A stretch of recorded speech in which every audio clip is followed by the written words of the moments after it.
السلام علیکم دوستو، تو آج میں ایک بار پھر سے حاضر ہوئی ہوں آپ لوگوں کے لیے ایک اچھی سی کہانی لے کر۔ ایسی ہی اچھی اچھی کہانیاں سننے کے لیے میرے چینل کو سبسکرائب کرتے ہیں، شیئر کرتے ہیں اور لائک کرتے ہیں۔ چلیں جی شروع کرتے ہیں۔ ادھوری محبت۔ ہم چاروں سہیلیاں ایک ہی محلے میں رہتی تھیں اور اسکول بھی اکٹھے جاتی۔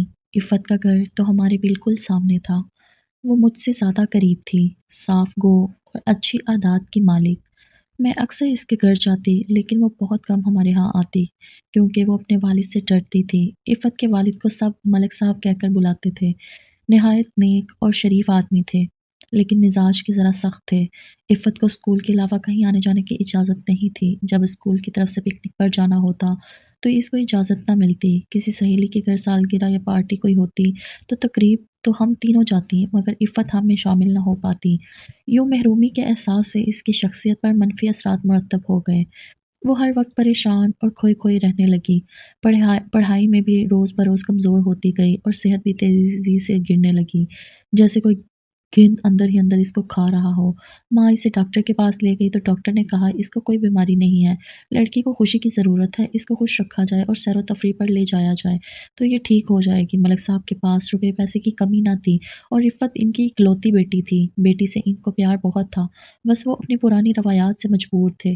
جب ڈاکٹر نے سمجھایا کہ لڑکی کو خوش رکھنا ضروری ہے تو وہ پریشان ہو گئے کہ بیٹی کو کیسے خوش رکھیں۔ انہوں نے اپنی بیوی سے پوچھا کیا واقعی ہماری بیٹی نہ خوش رہتی ہے؟ انہوں نے جواب دیا ہاں، کیونکہ وہ گھر میں تنہائی محسوس کرتی ہے، دوسرا کوئی بہن بھائی نہیں ہے جس کے ساتھ وہ بول سکے، سہیلیوں کے ہاں جانے کی اجازت آپ دیتے نہیں تو وہ نہ خوش نہیں رہے گی تو اور کیا ہوگا؟ ملک صاحب نے بیٹی سے پوچھا عفت میری بچی، تم کس طرح خوش رہ سکتی ہو؟ جو فرمائش کرو گی پوری کروں گا، بس تم خوش رہا کرو۔ پہلی بار باپ نے اتنے پیار سے بات کی تھی اس لیے وہ حیران رہ گئی۔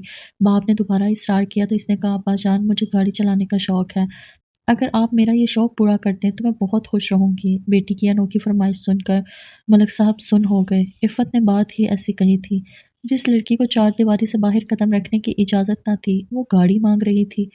ظاہر تھا کہ جب وہ گاڑی چلانا سیکھ لے گی تو گھر سے باہر نکلے گی اور جب اس کے پار لگ جائیں گے تو وہ اڑان بھی بھرے گی۔ ملک صاحب کہنے لگے بیٹی یہ کیسے ممکن ہے کہ تم اکیلی گھر سے نکل جاؤ اور گاڑی چلاؤ؟ اس نے کہا میں امی جان کو ساتھ لے جایا کروں گی۔ بیٹی کے اس معصوم جواب پر وہ مسکرا کر رہ گئے۔ انہی دنوں انگلینڈ سے ملک صاحب کے بھائی بھابھی اور ان کے بچے آ گئے۔ چچا کی بیٹی دردانہ اس کی ہم عمر تھی مگر وہ عفت سے بہت مختلف تھی، بولڈ قسم کی اور اعتماد سے بھرپور شخصیت کی مالک، جو مردانہ کپڑے زیب تن کرتی تھی اور گاڑی بھی چلاتی تھی۔ دردانہ کے آنے سے گھر میں انقلاب آ گیا۔ چچا نے بھی عفت کی حمایت کی تو ملک صاحب نے اس کو گاڑی چلانے کی اجازت دے دی۔ اب وہ روز دردانہ سے گاڑی چلانا سیکھ رہی تھی اور اس نے بہت جلد گاڑی چلانا سیکھ بھی لی۔ اس طرح مصروف ہو جانے کی وجہ سے اس کی صحت پر بہت اچھا اثر پڑا۔ دردانہ مہمان تھی اس لیے ملک صاحب اس کو کچھ نہیں کہتے تھے اور وہ عفت کو اپنے ساتھ لے جاتی تھی۔ دونوں خوب سیر کرتی اور گھومتی پھرتی۔ ان دنوں عفت بے حد خوش رہا کرتی تھی۔ میٹرک کا نتیجہ آ چکا تھا، ہم تینوں سہیلیوں نے کالج میں داخلہ لے لیا لیکن عفت کا معاملہ ابھی تک کھٹائی میں پڑا ہوا تھا۔ اس کی والدہ تو راضی تھی لیکن والد راضی نہیں ہو رہے تھے۔ ان کا خیال تھا کہ لڑکی کی آخر شادی ہی ہونی ہے تو پھر زیادہ پڑھ کر کیا کرنا ہے۔ دردانہ 4 دن کی بہار دکھا کر واپس لندن چلی گئی۔ اس کے جاتے ہی عفت کے گھر دوبارہ اداسی چھا گئی اور اس نے تنہائی کو اور زیادہ محسوس کیا۔ ان دنوں میں 2-3 بار اس کے گھر گئی۔ میں جاننا چاہتی تھی کہ وہ کالج میں ہمارے ساتھ داخلہ لے رہی ہے یا نہیں۔ اس نے رو کر کہا میں تو کالج جانا چاہتی ہوں لیکن ابا جان نہیں مانتے، گھر میں تو میرا دم گھٹ جائے گا اور اب دردانہ بھی چلی گئی ہے۔ داخلے کا وقت گزر گیا اور عفت کو کالج میں داخلے کی اجازت اس کے والد نے نہ دی۔ ہم سب کو اس کا بہت دکھ تھا اور ڈر تھا کہ اب وہ یقیناً دوبارہ بیمار پڑ جائے گی۔ اتفاق سے انہی دنوں جب اس کے والد بیرون ملک گئے ہوئے تھے، سامنے والے گھر میں نئے لوگ آ گئے۔ ان کا ایک نوجوان لڑکا تھا زاہد، جو بڑا ہی خوبصورت تھا اور لاہور میں پڑھتا تھا مگر ان دنوں چھٹیوں میں گھر آیا ہوا تھا۔ جب اس نے عفت کو دیکھا تو یہ کھوئی کھوئی سی معصوم صورت لڑکی زاہد کو بہت اچھی لگی۔ اس نے دل میں طے کر لیا کہ اپنی تعلیم مکمل کر کے وہ اپنی ماں سے کہے گا کہ اس لڑکی سے میری شادی کروا دیں۔ عفت کا کمرہ اوپر کی منزل پر تھا۔ ملک صاحب جب شہر سے باہر ہوتے تو وہ اپنے کمرے کی کھڑکی میں بیٹھ جاتی اور باہر کا نظارہ کرتی رہتی۔ اس کا زیادہ تر وقت اسی طرح گزرتا تھا کیونکہ بوریت دور کرنے کا بس یہی ایک راستہ تھا۔ زاہد نے عفت کو اس وقت دیکھا جب وہ کھڑکی میں بیٹھی گلی میں کھیلتے بچوں کو دیکھنے میں محب تھی۔ جب عفت کی نظر زاہد پر پڑی تو وہ اس کو اپنی طرف محویت سے دیکھتے پا کر مسکرا دی۔ یہی وہ مسکراہٹ تھی جو زاہد کے دل میں بس گئی تھی۔ چند دن گھر میں چھٹیاں گزار کر وہ واپس لاہور چلا گیا۔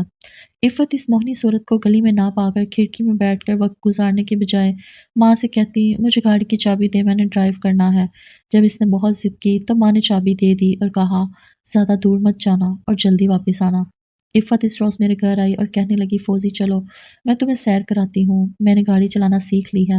میں نے کہا، نہ بابا، مجھے اپنی جان نہیں گنوانی، خدا جانے تم کیسی گاڑی چلاتی ہو۔ وہ بولی، بہت عمدہ، میں پکی ڈرائیور بن گئی ہوں، تم چل کر خود دیکھ لو۔ اس کو مدت بعد خوش دیکھ کر مجھ سے رہا نہ گیا اور میں اس کے ساتھ گاڑی میں بیٹھ گئی۔ گھر کے قریب ہی ایک بڑا سا گراؤنڈ تھا، اس نے وہاں گاڑی چلا کر دکھائی۔ وہ واقعی اچھی گاڑی چلانا سیکھ گئی تھی۔ کہنے لگی، ابا جان اپنے بزنس کے سلسلے میں امریکہ گئے ہیں، ان دنوں میں آزاد ہوں۔ پھر 3-4 ماہ تک میں اس سے نہیں ملی اور اپنی پڑھائی میں مشغول رہی۔ ایک روز اس کی امی میری ماں سے ملنے آئیں۔ باتوں باتوں میں عفت کا ذکر چلا تو انہوں نے بتایا کہ اس کے ابا اس کی شادی اپنی بہن کے بیٹے سے کرنا چاہتے ہیں۔ وہ زمیندار لوگ ہیں اور گاؤں میں رہتے ہیں، جبکہ عفت گاؤں میں رہنا نہیں چاہتی۔ وہ اس شادی پر رضامند نہیں ہے، اس لیے بار بار ناراض ہو جاتی ہے اور گاڑی لے کر گھر سے نکل جاتی ہے۔ انہوں نے کہا کہ ملک صاحب کو حوصلے سے کام لینا چاہیے، کیونکہ ان کا غصہ بہت برا ہے، خدا جانے کسی دن کیا ہو جائے۔ عفت اب بات تماد ہی نہیں بلکہ گھر سے باغی ہو چکی تھی اور غصے میں بہت تیز گاڑی چلاتی تھی۔ اسی تیزی نے آخرکار اس کی جان لے لی۔ جس روز اس کے والد فیصل آباد گئے ہوئے تھے، اس نے گاڑی نکالی، ماں کے منع کرنے کی بھی پرواہ نہ کی اور گاڑی کو سپر ہائی وے پر لے گئی۔ لمبی ڈرائیونگ کرتے ہوئے اس کی گاڑی سامنے سے آنے والے ایک ٹرک سے ٹکرا گئی اور وہ موقع پر ہی جان کی بازی ہار گئی۔ اس وقت اس کی عمر 19 برس تھی۔ والدین کے لیے یہ صدمہ جان لیوا تھا۔ بیٹی کی لاش دیکھ کر وہ نہ جیتے تھے نہ مرتے تھے۔ خاص طور پر خالہ عفت کی ماں تو صدمے سے پاگل ہو گئی تھی۔ وقت گزرنے کے ساتھ ساتھ ان کو صبر آنے لگا، لیکن ملک صاحب اب پچھتاتے تھے۔ اب ساری روایات اور مال و دولت ہر شے بیکار تھی۔ جس کے لیے سب کچھ تھا، جب وہی نہ رہی تو ان چیزوں کی حفاظت کر کے وہ کیا کرتے۔ ملک صاحب پہلے ہی گھر میں کم رہتے تھے، اب اور زیادہ وقت باہر گزارنے لگے۔ وہ گھر آتے تو اپنے کمرے میں بند ہو جاتے۔ عفت کے کمرے کا دروازہ کھلا دیکھ کر وہ رہ نہیں پاتے تھے اور وہاں جا کر رونے لگتے۔ خالہ ملازمہ کو لے کر کمرے کی صفائی کے لیے جاتی تو بیٹی کی چیزوں کو دیکھ کر روتی اور اس کی تصویروں کو چومتی۔ کچھ عرصہ یہی سلسلہ چلتا رہا، پھر ملازمہ نے اوپر کی منزل پر جانا ہی چھوڑ دیا۔ اب وہ کمرے کی صفائی نہیں کرتی تھی، اس لیے کمرہ بند رہنے کی وجہ سے وہاں مٹی جم گئی اور ہر طرف جالے لگ گئے۔ ان کے گھر کے سامنے جو پلاٹ خالی پڑا تھا، زاہد کے والد نے اسے خرید کر اس پر مکان تعمیر کیا تھا۔ وہ لوگ کچھ عرصہ یہاں رہے تھے۔ ان دنوں عفت ابھی زندہ تھی۔ پھر وہ واپس اپنے پرانے مکان میں چلے گئے اور نیا مکان کرائے پر دے دیا۔ 2 سال بعد جب زاہد نے تعلیم مکمل کر لی اور اس کی ملازمت بھی ہو گئی تو انہوں نے اپنا مکان کرایہ داروں سے خالی کروا لیا اور اپنے اس نئے گھر میں آ کر رہنے لگے۔ زاہد کافی عرصہ اس جگہ سے دور رہا تھا، مگر وہ عفت کی ایک جھلک بھی نہیں بھولا تھا۔ جب وہ اپنے گھر آیا تو سب سے پہلے اس نے ملک صاحب کے گھر کی کھڑکی کی طرف دیکھا۔ عفت وہاں بدستور مسکراتی نظر آئی، جیسے وہ کبھی وہاں سے اٹھی ہی نہ ہو، وہ کھڑکی میں ہی موجود ہو۔ تب سے زاہد کا یہ معمول بن گیا کہ صبح شام گلی میں سے گزرتے ہوئے ملک صاحب کے گھر کی بالائی منزل پر نظر ڈالتا۔ عفت مسکرا کر اس کو دیکھتی تو اس کا دل باغ باغ ہو جاتا۔ یہ سلسلہ 2-3 ماہ تک چلتا رہا۔ زاہد کو یقین ہو گیا کہ عفت بھی اسے پسند کرنے لگی ہے، اس لیے اس نے ایک دن اپنی ماں سے کہا کہ وہ سامنے والے گھر میں جا کر رشتے کی بات کریں، کیونکہ وہ ملک صاحب کی لڑکی سے شادی کرنا چاہتا ہے۔ زاہد کی ماں ملک صاحب کے گھر گئیں، مگر ان کو لڑکی کہیں نظر نہ آئی۔ انہوں نے ادھر ادھر کی باتوں کے بعد پوچھا، کیا آپ کی بیٹی کا کمرہ اوپر ہے؟ خالہ سمجھی کہ پڑوسن نے عفت کی وفات کا سن لیا ہے اور اب تعزیت کے لیے آئی ہیں، مگر ان کو بڑی حیرت ہوئی جب اس خاتون نے تعزیت کرنے کے بجائے پوچھا، کیا آپ کی بیٹی اوپر ہی رہتی ہے؟ اسے ذرا نیچے تو بلوائیے۔ خالہ نے ٹھنڈی آہ بھری اور کہا، اوپر ہی رہتی ہے، مگر میں اسے نیچے نہیں بلوا سکتی، وہ میری پہنچ سے بہت دور جا چکی ہے۔ وہ بولی، بہن میں سمجھی نہیں۔ خالہ نے بتایا، عفت ایک کار کے حادثے میں ہلاک ہو گئی تھی اور اس بات کو 2 سال کا عرصہ گزر چکا ہے۔ کیا آپ کو محلے والوں نے نہیں بتایا؟ انہوں نے جواب دیا، جب سے ہم اس گھر میں لوٹ کر آئے ہیں مجھے گھر سے نکلنے کی فرصت ہی نہیں ملی۔ آج پہلی بار آئی ہوں تو آپ ہی کے گھر کا رخ کیا ہے۔ بہرحال بہن بہت افسوس ہوا کہ آپ کی بیٹی فوت ہو گئی۔ تو پھر وہ کون ہے جو اوپر کمرے کی کھڑکی میں سے جھانکتی ہے؟ کیا آپ کی دوسری بیٹی ہے؟ خالہ نے کہا، کوئی بھی نہیں، شاید کسی وقت ملازمہ نے جھانکا ہوگا، کبھی کبھی وہ صفائی کے لیے کمرہ کھولتی ہے۔ میرا تو کلیجہ منہ کو آتا ہے جب اس کی چیزیں اور کمرے کو دیکھتی ہوں۔ اس لیے میں نے بھی وہاں جانا چھوڑ دیا ہے، اور ملک صاحب بھی اب اوپر نہیں جاتے۔ زاہد کی ماں یہ سن کر خاموش ہو گئی اور گھر آ کر بیٹے سے ساری روادات کہہ سنائی۔ زاہد نے ماں کو یقین دلایا کہ وہ اب بھی روز ملک صاحب کی بیٹی کو اوپر کمرے کی کھڑکی میں بیٹھا دیکھتا ہے، اور وہ کھڑکی میں سے صرف جھانکتی ہی نہیں بلکہ مسکراتی بھی ہے۔ اس نے سوچا کہ اس کا مطلب ہے انہوں نے ہمیں ٹال دیا ہے اور انکار کا یہ اچھا طریقہ ڈھونڈا ہے۔ اس نے کہا، بہرحال تمہاری خوشی کے لیے ایک بار پھر ان سے کہیں گے۔ اس بار زاہد کے والد ملک صاحب کے پاس گئے اور رشتے کے لیے استدعا کی۔ ملک صاحب نے کہا، خان صاحب میں آپ کا مطلب نہیں سمجھا۔ انہوں نے جواب دیا، کیا آپ کی بیگم صاحبہ نے کچھ نہیں بتایا؟ میری بیوی پہلے بھی آ چکی ہے آپ کی بیٹی سے اپنے بیٹے کے رشتے کی خاطر۔ ملک صاحب نے رنجیدہ ہو کر کہا، کون سی بیٹی؟ میری تو اب کوئی بیٹی نہیں، اس کو یہ جہاں چھوڑے بھی 2 سال گزر چکے ہیں۔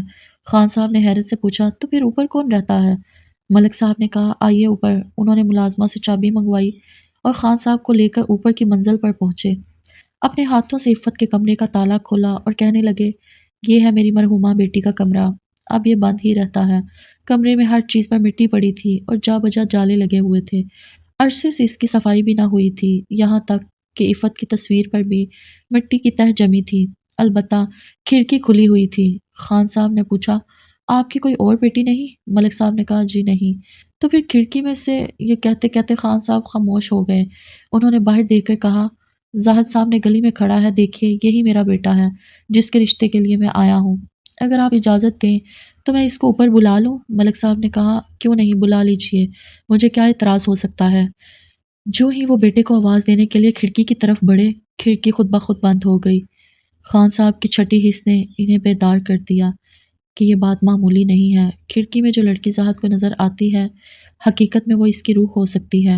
پھر بھی انہوں نے خود کو یہ سوچ کر تسلی دی کہ ممکن ہے وہ گھر کی ملازمہ یا ملازمہ کی لڑکی کا چہرہ ہو جسے زاہد عفت سمجھتا ہو۔ انہوں نے ملک صاحب سے کہا، کیا آپ اپنی ملازمہ سے ملوا سکتے ہیں تاکہ میرے بیٹے کا شک دور ہو جائے؟ ملک صاحب نے زاہد کو بھی اوپر بلوا لیا اور ملازمہ کو بھی۔ زاہد نے ملازمہ کو دیکھ کر کہا، یہ چہرہ تو میں نے کبھی کھڑکی میں نہیں دیکھا، اور ملازمہ کی تو کوئی بیٹی بھی نہیں تھی۔ دونوں باپ بیٹا مایوس ہو کر ملک صاحب کے گھر سے واپس آ گئے۔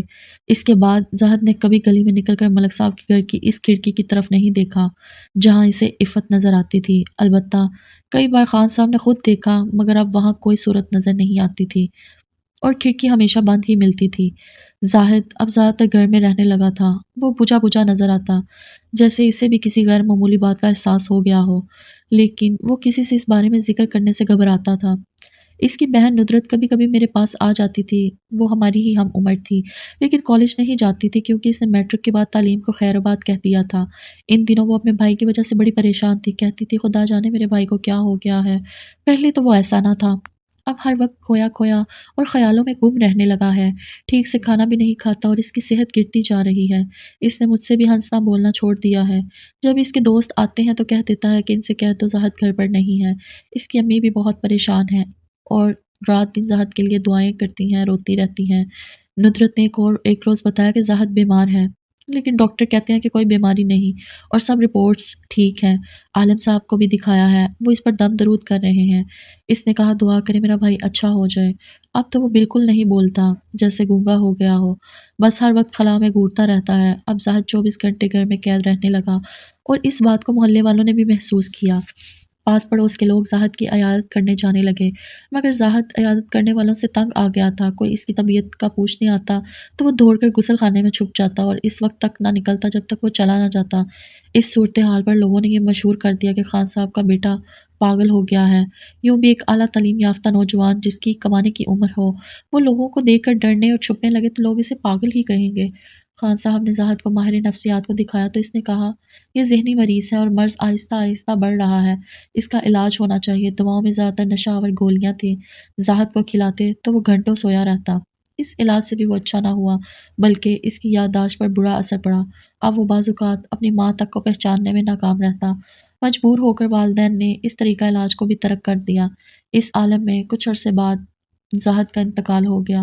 ندرت بہت روتی تھی اور کہتی تھی، اصل مرض تو صرف ہمیں پتہ ہے، اس کو عفت کی روح نظر آتی تھی، وہی میرے بھائی کو اپنے ساتھ لے گئی ہے۔ اب میں سوچتی ہوں کہ اگر یہ بات جھوٹی ہوتی تو بھلا زاہد کو عفت اپنی موت کے 2 سال بعد بھی کھڑکی میں بیٹھی کیوں نظر آتی؟ اگر یہ زاہد کا وہم بھی تھا تب بھی کچھ نہ کچھ غیر معمولی احساس ضرور تھا۔ تبھی تو زاہد کو یقین تھا کہ عفت زندہ ہے، ممکن ہے دونوں ایک دوسرے سے سچی محبت کرتے ہوں، خدا کے بھید خدا ہی جانے۔ تو دوستو کیسی لگی یہ کہانی کمنٹ میں ضرور بتایا کریں۔ ایسی اچھی اچھی کہانیاں سننے کے لیے میرے چینل کو سبسکرائب کر دیں، شیئر کر دیں اور لائک کر دیں۔ شکریہ۔